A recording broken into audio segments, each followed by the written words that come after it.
Welcome dear students. आज हम 12th class CBSE political science के अध्याय 3 समकालीन दक्षिण एशिया के पार्ट 1 को आपके साथ डिस्कस करेंगे। आशा है आप पूरे ध्यान के साथ देखेंगे और समझेंगे।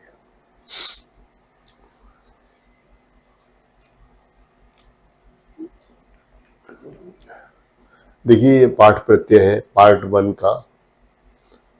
क्या है दक्षिण एशिया? सबसे पहले हम ये जानेंगे कि दक्षिण एशिया है क्या। दूसरा, दक्षिण एशिया के घटनाक्रम 1947 से आज तक।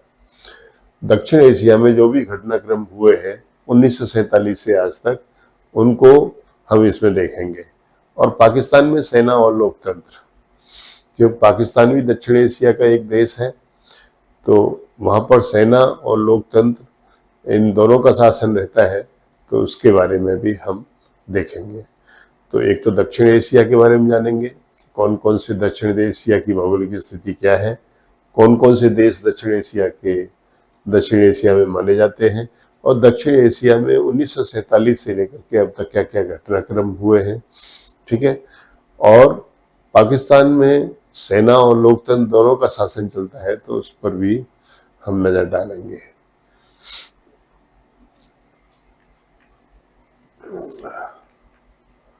देखिए, ये एशिया का मानचित्र है। ये एशिया का मानचित्र है और इसमें हम आपको दक्षिण एशिया बताते हैं। देखिए, ये अरब सागर है, ये बंगाल की खाड़ी है और ये हिंद महासागर है। ठीक है। ये भारत है, ये पूरा भारत है जो इस रंग में दिखाई दे रहा है, ये सब भारत है। अब भारत के पश्चिम में हम देखें, ये हरे रंग में जो दिखाई दे रहा है, ये पाकिस्तान है जो दक्षिण एशिया का देश माना जाता है।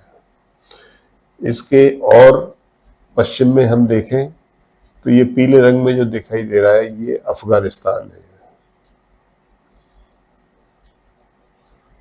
ठीक है। तो ये पाकिस्तान, इंडिया, अफगानिस्तान, और ये देखिए ये नेपाल है, ये भूटान है, ये बांग्लादेश है। तो 1 2 3 4 5 और 6, और 7वां देश है ये श्रीलंका, और 8वां देश है मालदीव, जो समुद्र में एक छोटा सा टापू है, मालदीव। तो इस तरीके से ये 8 सदस्य देश हैं। चीन को और म्यांमार को इसमें शामिल नहीं किया जाता। ठीक है। तो ये जो 8 देश हैं, इन्होंने मिलकर के एक संगठन बनाया है, सार्क, जिसे हिंदी में कहते हैं दक्षेस। ठीक। सार्क का मतलब है south Asian association of regional cooperation. ठीक। क्षेत्रीय सहयोग संघ है। तो इन्होंने एक संगठन बनाया है, सार्क। तो ये भारत, ये पाकिस्तान, ये अफगानिस्तान, ये नेपाल, भूटान, बांग्लादेश, श्रीलंका, मालदीव, 1 2 3 4 5 6 7 8, ये 8 देश जो है दक्षिण एशिया के देश कहे जाते हैं। ठीक है। इन्हीं के बारे में आज हम इस पाठ में पढ़ेंगे। क्या है दक्षिण एशिया? ये एक ऐसा क्षेत्र है जहां सद्भाव और शत्रुता, आशा और निराशा तथा पारस्परिक शंका और विश्वास साथ साथ बसते हैं। ठीक है। यहाँ पर सद्भाव भी है आपस में और शत्रुता भी है, आशा भी है और निराशा भी है, पारस्परिक एक दूसरे पर शंका भी करते हैं और विश्वास भी करते हैं। तो ये सभी 7 8 देश जो है इनमें एक साथ ये बातें चलती हैं। मुख्य रूप से बांग्लादेश, भूटान, भारत, मालदीव, नेपाल, पाकिस्तान और श्रीलंका को इंगित करने के लिए दक्षिण एशिया पद का व्यवहार किया जाता है। यानी मुख्य रूप से इसमें 7 ही देश माने जाते हैं, अफगानिस्तान को नहीं माना जाता है। ठीक है, तो इसमें बांग्लादेश, भूटान, भारत, मालदीव, नेपाल और पाकिस्तान और श्रीलंका को इंगित करने के लिए दक्षिण एशिया पद का व्यवहार किया जाता है। उत्तर की विशाल हिमालय पर्वत श्रृंखला, अब मैंने मानचित्र में अभी आपको दिखाया था, देखिए कि ये पूरा हिमालय पर्वत है, यहां से लेकर के पूरा हिमालय पर्वत है। ठीक है, तो उत्तर की विशाल हिमालय पर्वत श्रृंखला और पश्चिम में अरब सागर, पूर्व में बंगाल की खाड़ी और दक्षिण में हिंद महासागर, इसको पूरी दुनिया से एक तरह से अलग करते हैं। ठीक है, तो यह एक यूनिट बन गया है, एक अलग से इकाई बन गया है।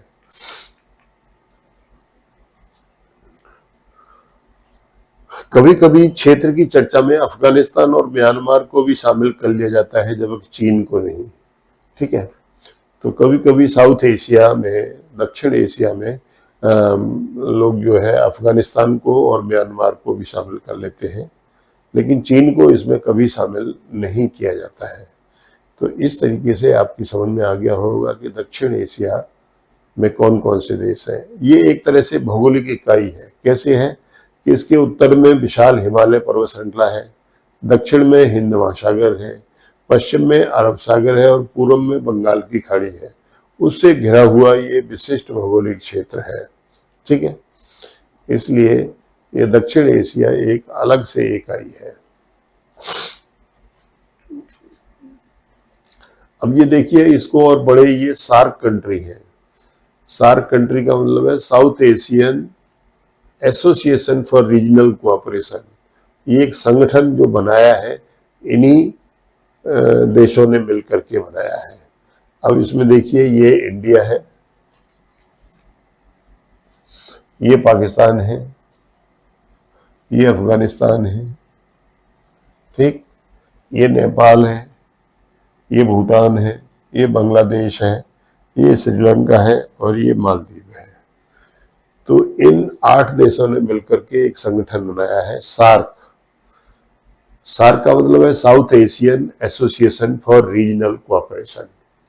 ठीक है, तो इसमें अफगानिस्तान सबसे बाद में शामिल हुआ है।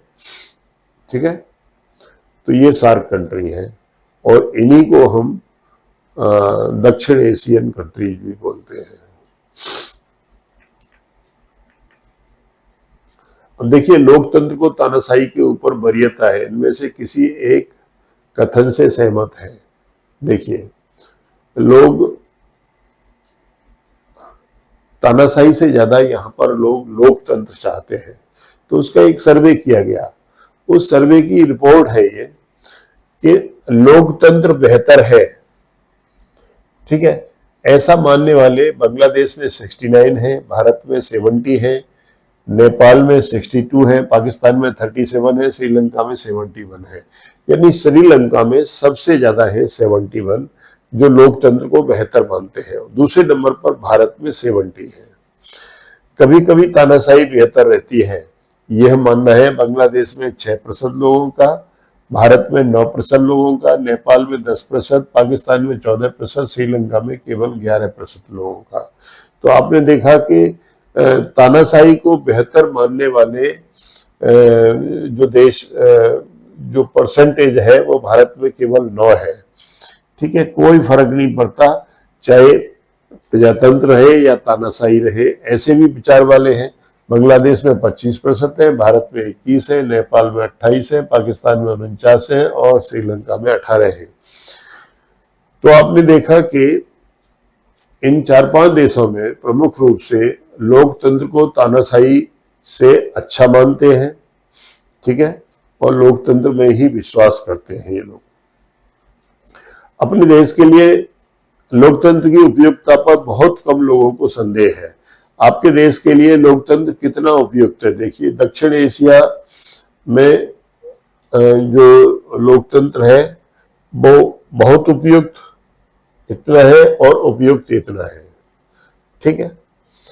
बांग्लादेश में उससे ज्यादा है, श्रीलंका में भी उससे ज्यादा है, भारत में देखिए श्रीलंका से और बांग्लादेश से कम है, पाकिस्तान में सबसे ज्यादा है और नेपाल में भी ज्यादा है।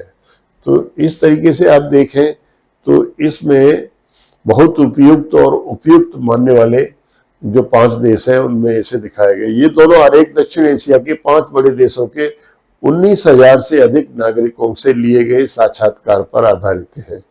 19,000 से अधिक लोगों का साक्षात्कार लिया गया तब यह डाटा तैयार हुआ, ठीक है।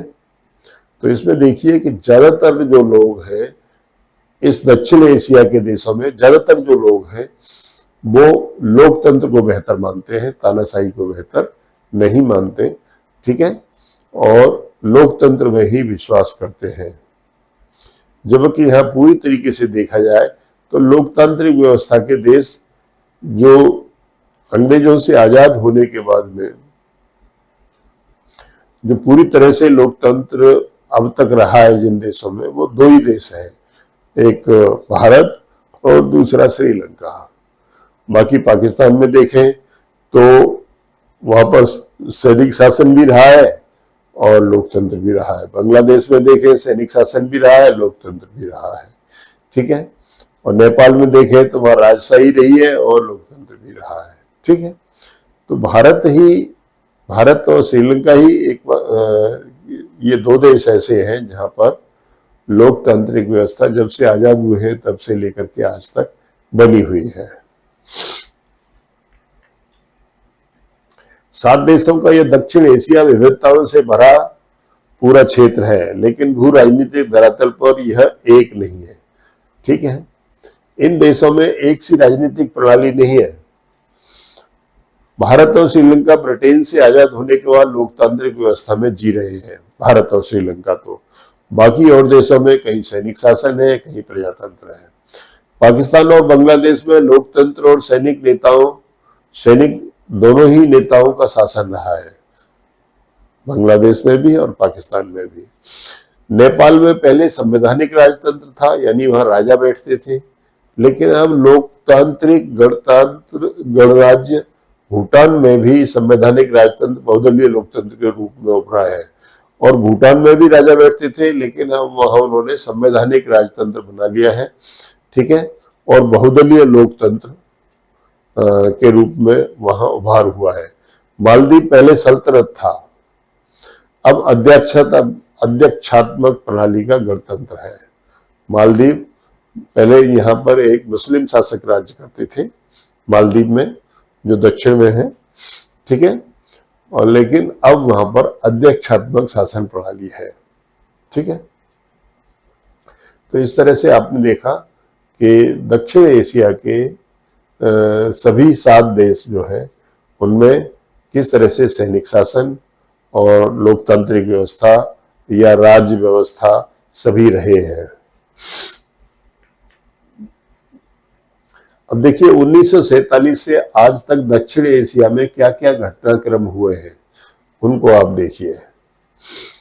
भारत पाक का स्वतंत्र राष्ट्र के रूप में उदय हुआ 1947 में। 1947 में हम भारत और पाकिस्तान दोनों ही अंग्रेजों से आजाद हुए, ठीक है, और दोनों ही अपने अपने क्षेत्र में स्वतंत्र राज्य बने। श्रीलंका को आजादी 1948 में मिली, ठीक है, भारत से 1 साल बाद। और कश्मीर पर पाकिस्तान ने युद्ध कर दिया 1948 में, यानी आजाद होने के 1 साल बाद ही, ठीक है, युद्ध कर दिया।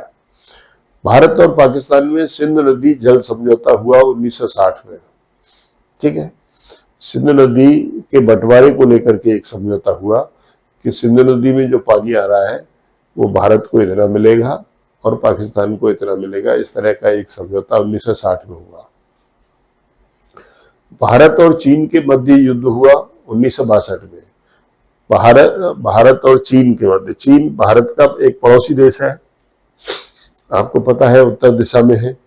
तो ये लद्दाख के अक्साई चिन क्षेत्र पर और अरुणाचल प्रदेश पर अपना अधिकार जताता था, कहता था कि ये चीन के ही हिस्से हैं, ठीक है। तो इसलिए उसने इन्हें पाने के लिए 1962 में युद्ध किया और इसने बहुत सारा क्षेत्र जो है भारत का जो है कब्जा रखा है। इस युद्ध में भारत की करारी हार हुई थी। अब भारत पाक युद्ध हुआ 1965 में। 1965 में भारत पाक युद्ध हुआ जिसमें पाकिस्तान की करारी हार हुई और भारत ने पाकिस्तान के बहुत सारे हिस्सों को कब्जा लिया। भारत पाकिस्तान ताशकंद समझौता हुआ 1966 में। तो जो पाकिस्तान के भारत ने कुछ हिस्से कब्जा लिए थे उनको ताशकंद, जो रूस का एक शहर है ताशकंद, वहां पर उस समय के प्रधानमंत्री भारत के लाल बहादुर शास्त्री थे। लाल बहादुर शास्त्री के मध्य में और पाकिस्तानी शासकों के मध्य में ये समझौता हुआ था ताशकंद में, रूस में, ठीक है। रूस का एक शहर है ताशकंद, वहां पर यह समझौता हुआ था भारत पाक युद्ध के बाद। और इस समझौते के बाद पाकिस्तान के जो क्षेत्र भारत ने विजय किए थे वो सब पाकिस्तान को लौटा दिए गए थे। भारत पाक युद्ध, बांग्लादेश की मुक्ति। फिर 1971 में दोबारा से भारत पाकिस्तान युद्ध हुआ, यानी कुल 6 साल बाद, जिसमें बांग्लादेश की मुक्ति हो गई, बांग्लादेश को आजाद करा लिया गया। और भारत पाकिस्तान के मध्य में शिमला, और भारत ने पश्चिमी सीमा पर भी भारतीय सेना ने पाकिस्तान का बहुत सा क्षेत्र कब्जा लिया, ठीक है, पाकिस्तानी सेना को पीछे हटा दिया। तो शिमला समझौता हुआ। उस समय पाकिस्तान के जो प्रधानमंत्री थे वो जेडे भुट्टो थे, जुल्फकार अली भुट्टो, ठीक है। और भारत के जो प्रधानमंत्री थी उस समय श्रीमती इंदिरा गांधी थी। तो श्रीमती इंदिरा गांधी और भुट्टो के बीच में शिमला, जो भारत का एक, हिमाचल प्रदेश की राजधानी है शिमला, वहां पर एक समझौता हुआ 1972 में। और इंदिरा गांधी ने पाकिस्तान का जितना क्षेत्र विजित किया था वो सब क्षेत्र जो है उनको वापस लौटा दिया, ठीक है। अब ये देखिए, ये लाल बहादुर शास्त्री है और ये अयूब खान है जो पाकिस्तान का सैनिक शासक था। तो इन दोनों के मध्य ताशकंद में समझौता हुआ।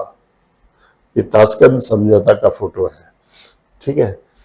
और ये जो है शिमला समझौता है जो 1972 में हुआ था, ठीक है। ये भुट्टो साहब बैठे हैं और ये इंदिरा गांधी बैठी है। इन दोनों के मध्य में हस्ताक्षर हो रहे हैं, ये समझौता हो रहा है, ठीक है। अब आप लाल बहादुर शास्त्री को देखिए, कितने छोटे से कद के थे, ठीक है, लेकिन उन्होंने 1965 की लड़ाई में विजय प्राप्त की थी, पाकिस्तान को हरा दिया था। जबकि पाकिस्तान के पास बड़े बड़े अच्छे अमेरिकी हथियार थे, उसके बाद भी भारतीय सेना ने पाकिस्तान को हरा दिया था लाल बहादुर शास्त्री के नेतृत्व में, ठीक है। और इससे पहले 3 साल पहले पंडित नेहरू प्रधानमंत्री थे। उस समय चीन की सीमा पर भारत की बहुत पिटाई हुई, ठीक, बहुत सारे सैनिक मारे गए और चीन ने हमारा बहुत सारा क्षेत्र कब्जा लिया जो आज तक वापस नहीं किया है, ठीक है। तो ये अंतर था जवाहरलाल नेहरू और लाल बहादुर शास्त्री के अंतर्गत। 3 साल के अंदर ही ऐसा क्या परिवर्तन हो गया जिससे पाकिस्तान का बहुत सारा क्षेत्र हमने कब्जा लिया, पाकिस्तान पर हमने विजय पाई, ठीक। और उससे 3 साल पहले ही हम चीन से हार गए थे पंडित नेहरू के नेतृत्व में। देखिए, ये सिंधु नदी पर बना हुआ बगलिहार डैम में है। सिंधु नदी है, सिंधु नदी पाकिस्तान में भी जाती है, ठीक है। और भारत की सीमा पर बना हुआ है ये बगलिहार डैम।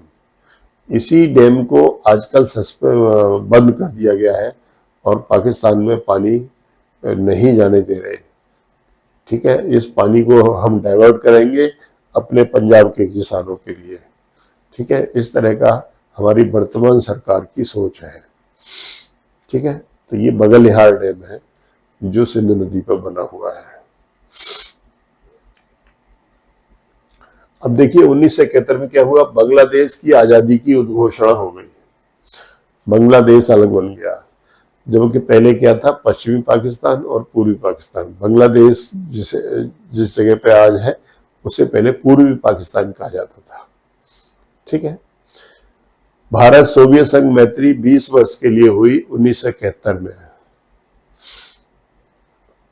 उससे पहले भी भारत और सोवियत संघ के मध्य मैत्री थी, इसको 1971 में 20 वर्ष के लिए और बढ़ा दिया गया। ठीक है, 1976 में जब इंदिरा गांधी भारत की प्रधानमंत्री थी तो भारत ने परमाणु परीक्षण किया।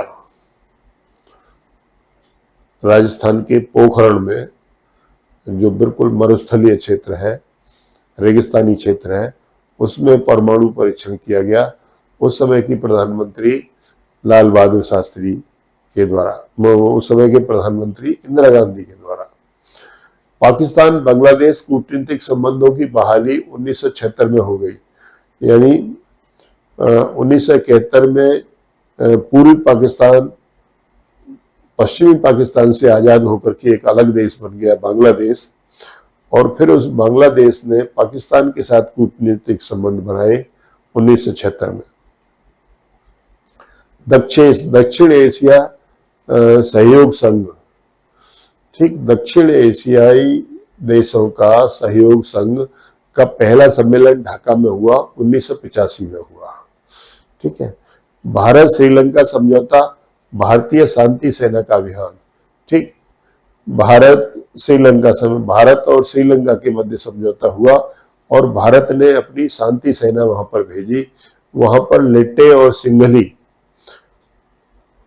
श्रीलंका में दो ग्रुप के लोग रहते हैं, सिंघली 80% है और लिट्टे 20% है।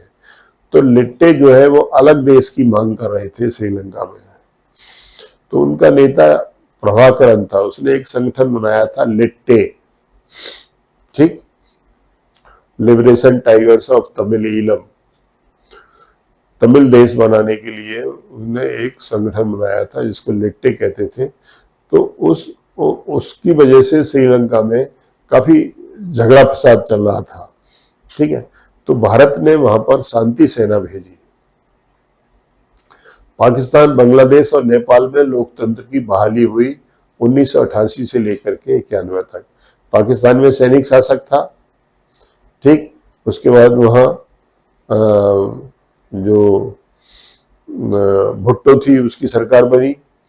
बांग्लादेश में सैनिक शासन था, वहां पर प्रजातंत्र आया, और नेपाल में राजतंत्र था, वहां पर लोकतंत्र आया। गंगा नदी जल बंटवारे पर बांग्लादेश के साथ फरक्का संधि हुई। फरक्का एक बांध है जो गंगा नदी पर बना हुआ है बांग्लादेश में जाने से पहले। जब गंगा नदी भारत को छोड़कर भारत में होती हुई जब बांग्लादेश में जाती है तो उससे पहले वहां पर एक बांध बनाया गया है, फरक्का बांध। ठीक, तो 1996 में गंगा नदी के जल के बंटवारे को लेकर के बांग्लादेश और भारत के बीच में फरक्का संधि हुई थी कि कैसे कैसे जल का बंटवारा करना है। ठीक है,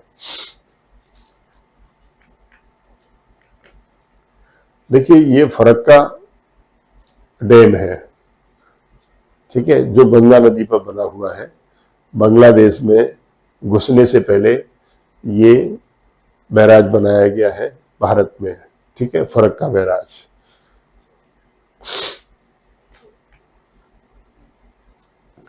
अब ये देखिए 1974 का परमाणु परीक्षण का एक दैनिक जागरण में आया था, तो वो एक चित्र है। इस अभियान को, जो पहला परमाणु परीक्षण हुआ था, इसको नाम दिया गया था स्माइलिंग बुद्धा, इसको नाम दिया गया था। और ये 18 मई 1974 को ये परीक्षण हुआ था, 18 मई 1974 को। ठीक है, राजस्थान के पोखरण में किया गया था परमाणु विस्फोट और यूएनएससी के 5 स्थायी सदस्यों से अलग परमाणु परीक्षण करने वाला भारत दुनिया का पहला देश बना। UNSC United nation security council के 5 स्थायी सदस्य कौन कौन से थे? चीन, रूस, फ्रांस, ब्रिटेन और अमेरिका। तो इन 5 देशों के पास पहले से एटॉमिक ताकत थी। भारत जो है 6वां देश बना एटॉमिक पावर का। ठीक है, इसका डॉक्टर पी के अयंगर ने परीक्षण को डिजाइन किया था और डॉक्टर राजा रमन्ना इसके प्रोजेक्ट हेड थे। ठीक है, यह परीक्षण 8 से 12 किलोटन टीएनटी के विस्फोट के बराबर था। ठीक है, ये इंदिरा गांधी खड़ी है और ये उनके साथ में वैज्ञानिक लोग खड़े हैं। तो इस तरीके से ये विस्फोट किया गया था। उससे परमाणु की ताकत का पता चला, परमाणु बम की ताकत का पता चला। तो ये कब किया गया था? 18 मई 1976 को। उस समय भारत की प्रधानमंत्री कौन थी? इंदिरा गांधी थी। भारत और पाकिस्तान द्वारा परमाणु परीक्षण फिर दोबारा किया गया, वो 1998 में किया गया। ठीक है, भारत श्रीलंका मुक्त व्यापार संधि FTA, फ्री ट्रेड। ठीक है, यहां पर भारत श्रीलंका में मुक्त व्यापार संधि हुई 1998 में। उसके बाद लाहौर बस यात्रा और पाकिस्तान के साथ शांति समझौता हुआ। उस समय भारत के प्रधानमंत्री अटल बिहारी वाजपेयी थे। उन्होंने लाहौर तक बस यात्रा की और एक बस रोज चलेगी पाकिस्तान के लिए और पाकिस्तान से भी एक बस दिल्ली के लिए आएगी। इस तरह का एक पाकिस्तान के साथ शांति समझौता हुआ। कब हुआ? ये फरवरी 1999 में। और भारत पाक कारगिल युद्ध, अब फरवरी 1999 में शांति समझौता हुआ और जून जुलाई 1999 में, यानी मुश्किल से 4-5 महीने बाद भारत पाक के मध्य कारगिल युद्ध हो गया।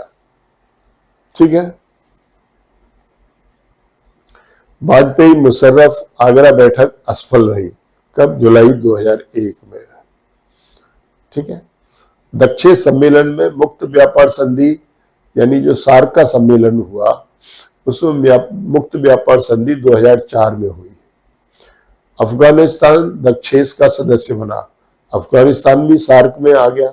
सार्क संगठन में अफगानिस्तान भी शामिल हो गया। कब? 2007 में। और 18वां दक्षिण सम्मेलन कहाँ हुआ था? काठमांडू नेपाल में हुआ था 2014 में।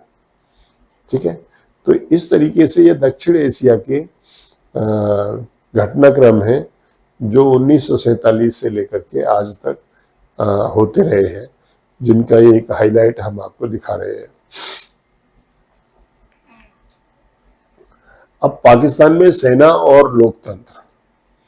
पाकिस्तान में पहले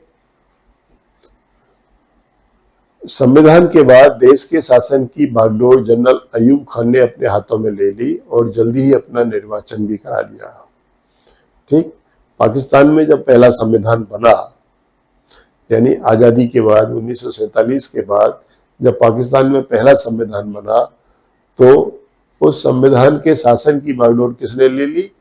जो सैनिक जनरल था अयूब खान, उसने अपने हाथों में ले ली और उसने अपना निर्वाचन भी करा लिया डंडे के बल पर।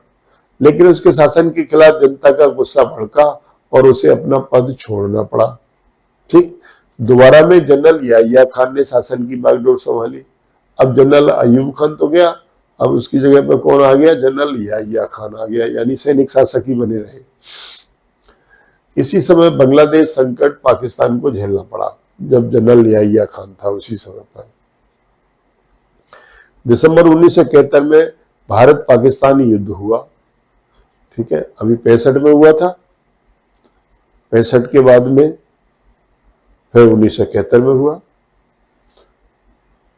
और पूर्वी पाकिस्तान टूटकर एक स्वतंत्र देश बांग्लादेश बन गया। ठीक है, इसके बाद पाकिस्तान में जुल्फकार अली भुट्टो के नेतृत्व में एक निर्वाचित सरकार बनी जो 1977 तक कायम रही। ठीक है, जुल्फकार अली भुट्टो के नेतृत्व में। तो इस तरह से आपने देखा कि पाकिस्तान में संविधान बनने के बाद सबसे पहला जो शासक आया वो जनरल अयूब खान था। ठीक, उसके बाद में जनरल याहिया खान आया। फिर जनरल याहिया खान के समय में भी पूर्वी पाकिस्तान जो है टूट गया, पाकिस्तान से अलग हो गया और नया देश बन गया बांग्लादेश। ठीक, और उसके बाद में पाकिस्तान में एक चुनी हुई सरकार बनी, ठीक है, जुल्फकार अली भुट्टो के नेतृत्व में, जो 1977 तक कायम रही। ये देखिए, ये जनरल अयूब खान है, ठीक, और ये जनरल याहिया खान है। ठीक है, इनके चेहरे से ही मक्कारी झलकती है। ठीक है, 1977 में जनरल जिया उल हक ने सरकार को गिरा दिया। 1977 में किसकी सरकार थी? जेडे भुट्टो की सरकार थी, जुल्फकार अली भुट्टो की सरकार थी। उसको जो सैनिक शासक, जो सैनिक जनरल था जिया उल हक, उसने 1977 में उसका तख्ता पलट दिया। ठीक है, और 1982 के बाद जनरल जिया उल हक को लोकतंत्र समर्थक आंदोलन का सामना करना पड़ा और 1988 में बेनजीर भुट्टो के नेतृत्व में लोकतांत्रिक सरकार फिर दोबारा से बनी 11 साल बाद। ठीक है, बेनजीर भुट्टो के नेतृत्व में बनी। इसके बाद की राजनीति पाकिस्तान पीपल्स पार्टी और मुस्लिम लीग के आसपास घूमती रही। मुस्लिम लीग के कौन थे? नवाज शरीफ थे। ठीक है, और पाकिस्तान पीपल्स पार्टी की कौन थी? बेनजीर भुट्टो थी। ठीक है, 1999 में एक बार फिर जनरल परवेज मुशर्रफ ने सत्ता संभाली। उस समय नवाज शरीफ जो है पाकिस्तान के प्रधानमंत्री थे, उनको हटा करके जनरल परवेज मुशर्रफ ने सत्ता जो है कब्जा ली और अपना निर्वाचन राष्ट्रपति के रूप में करवा लिया। तो आप देखिए कि फिर दोबारा से पाकिस्तान में सैनिक शासन आ गया। अब 2008 से पाकिस्तान में लोकतांत्रिक तरीके से चुने गए नेता शासन कर रहे हैं। ठीक है, 2008 से लेकर के अब तक शासन कर तो रहे हैं, लेकिन अभी भी वहां पर पूरी तरीके से जो अंकुश है वो सेना का है और जो प्रधानमंत्री वहां होते हैं वो टिटुलर प्रधानमंत्री है। ठीक है, मुख्य रोल जो है वहां पर सेना का है, सेना ही अपना रोल निभाती है। देखिए, ये जेडो भुट्टो है, जुल्फकार अली भुट्टो, जो बेनजीर भुट्टो के पिता थे। ठीक है, और बिलावल भुट्टो के नाना थे। ठीक है, और ये जो है जनरल जिया उल हक है। ठीक है, जनरल जिया उल हक, इसने इनको हटाया करके और सत्ता कब्जा ली और इनको फांसी पे चढ़ा दिया। ठीक है, पाकिस्तान में लोकतंत्र के स्थायी न बन पाने के कारण वहां की सेना, धर्मगुरु और भूस्वामी अभिजनों का सामाजिक दबदबा है। वह 3 लोग हैं जो लोकतंत्र को नहीं पनपने देना चाहते। एक तो सेना है, दूसरा वहां के धर्मगुरु हैं और तीसरा वहां के बड़े बड़े भूस्वामी हैं जिनके पास बड़ी बड़ी जमीनें हैं। ठीक है, तो ऐसे लोग हैं, उनका सामाजिक दबदबा है। ठीक है, तो इनकी वजह से पाकिस्तान में लोकतंत्र नहीं चल पाता है। पाकिस्तान की भारत के साथ तनातनी रहती है, इसलिए सेना समर्थक समूह ज्यादा मजबूत है। तो भारत के साथ तो उसकी तनातनी बनी रहती है। ठीक है, सेना जो है, पाकिस्तान की सेना, वो भारत के साथ तनातनी बनाए रखना चाहती है, जिसकी वजह से वहां के लोग जो है उसको ही सत्ता सौंप देते हैं। वे दलील देते हैं कि पाकिस्तान के राजनीतिक दलों और लोकतंत्र में खोट है। राजनीतिक दलों के स्वार्थ साधन तथा लोकतंत्र की धमा चौकड़ी से पाकिस्तान की सुरक्षा खतरे में पड़ेगी, ऐसा कहकर सैनिक शासन को जायज ठहराया जाता है वहां की जनता के द्वारा। पाकिस्तान में लोकतंत्र तो सफल नहीं हुआ, लेकिन वहां के लोगों में लोकतंत्र का जज्बा बहुत मजबूत है। वहां की स्वतंत्र और साहसी प्रेस और मानवाधिकार आंदोलन काफी मजबूत है। ठीक है, लेकिन ये कितने भी मजबूत रहे हैं, वहां सत्ता जो है सैनिकों की ही रहती है। सेना ही सत्ता में रहती है वहां पर ज्यादातर। ठीक है, अब यदि कोई प्रधानमंत्री वहां है भी तो वो प्रधानमंत्री सेना की मर्जी से ही सब काम करता है, सेना के अनुसार ही चलता है।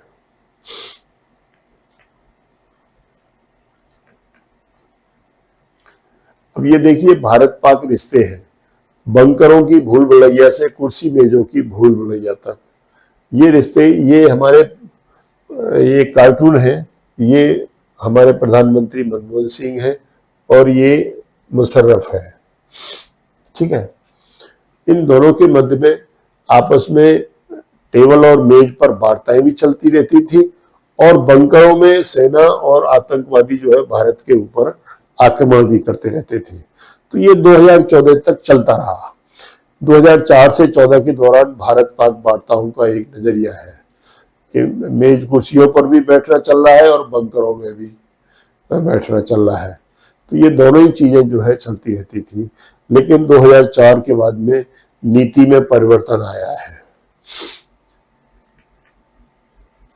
पाकिस्तान में लोकतांत्रिक शासन चले, इसके लिए कोई खास अंतरराष्ट्रीय समर्थन नहीं मिलता, इसलिए सेना को बढ़ावा मिलता है। ठीक है, यानी जो पश्चिम के देश हैं वो ये चाहते हैं कि पाकिस्तान में लोकतांत्रिक शासन चले ही नहीं, सेना ही का शासन चले। अमेरिका तथा अन्य पश्चिमी देश विश्वव्यापी इस्लामी आतंकवाद से डरकर सैनिक शासन को ही बढ़ावा देते हैं। कम से कम सैनिक शासन रहेगा तो आतंकवाद तो सेना के नियंत्रण में रहेगा, ऐसा सोच करके वो सैनिक शासन को ही बढ़ावा देते हैं। इन देशों को यह भी डर लगता है कि पाकिस्तान के परमाणु हथियार कहीं आतंकवादी समूहों के हाथ न लग जाए, इसलिए पाकिस्तान को ये देश पश्चिमी तथा दक्षिण एशिया में पश्चिमी हितों का रखवाला मानते हैं। ठीक है, वो ये मानते हैं कि यदि प्रजातांत्रिक सरकार रही तो यहाँ के जो परमाणु हथियार हैं उन पर आतंकवादी कब्जा कर लेंगे, इसलिए सैनिक शासन ही बढ़िया है जो आतंकवादियों को नियंत्रण में रखेगा और जो परमाणु हथियार है उन्हें गलत लोगों के हाथ में नहीं जाने देगा। इसलिए पश्चिम के देश जो है पाकिस्तान में सैनिक शासन का ही समर्थन करते हैं।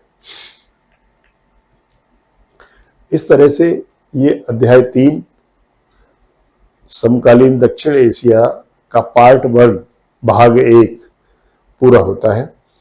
अगला पार्ट हम आपके साथ अगले सेशन में डिस्कस करेंगे। तब तक के लिए जय हिंद।